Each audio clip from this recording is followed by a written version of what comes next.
Underwater exploration was a shallow experience until scuba tanks were developed in the middle of the 20th century. Filled with compressed air and attached to a breathing regulator, scuba tanks enabled divers to stay underwater longer. This invention took diving to a whole new level. Scuba tanks are a way to bottle the air we breathe and take it with us underwater.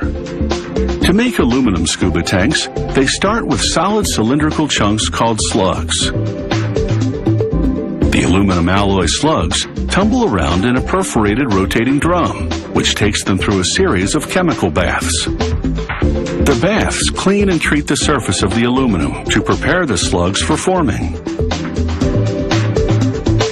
The operator loads the slugs into a feeder system that serves them up, one at a time, to a hydraulic extrusion press.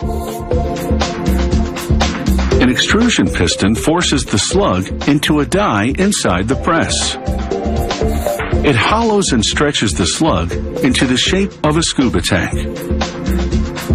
It takes about 1,300 tons of force to transform a solid short chunk of aluminum into a longer, hollow cylinder. The shaping process itself generates heat, making the aluminum softer and more malleable. The press establishes the outer diameter of the tank, the inner one, and the base. The process takes just 20 seconds.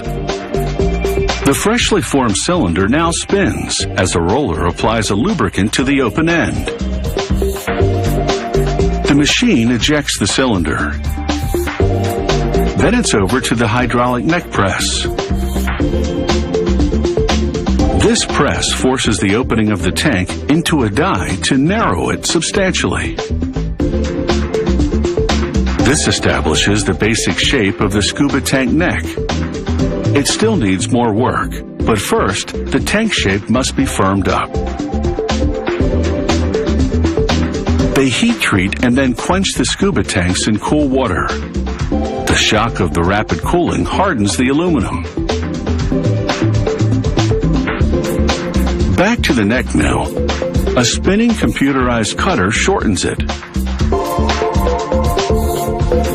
Then another cutter moves in. Filings fly as it carves excess metal from the outside of the scuba tank neck.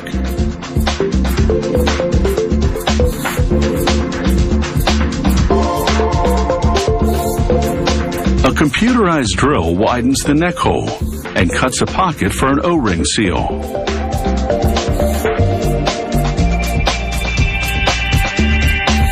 The next tool carves a thread into the inside wall of the neck. The threaded profile will allow for connections to an air fill-up valve and to a breathing regulator.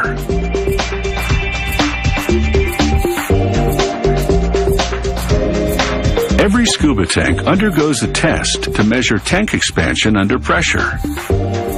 They fill each scuba tank with water and place it in a test jacket that's also filled with water. Testing equipment increases the pressure in the scuba tank, and the tank expands, placing water from the test jacket. By measuring the displaced water, they determine the rate of tank expansion, and if it's acceptable, the tank moves on. A scuba tank now spins against a sanding belt. This sanding gives the exterior a brushed finish, which some divers prefer. They etch the serial number and other information onto the upper part of the tank.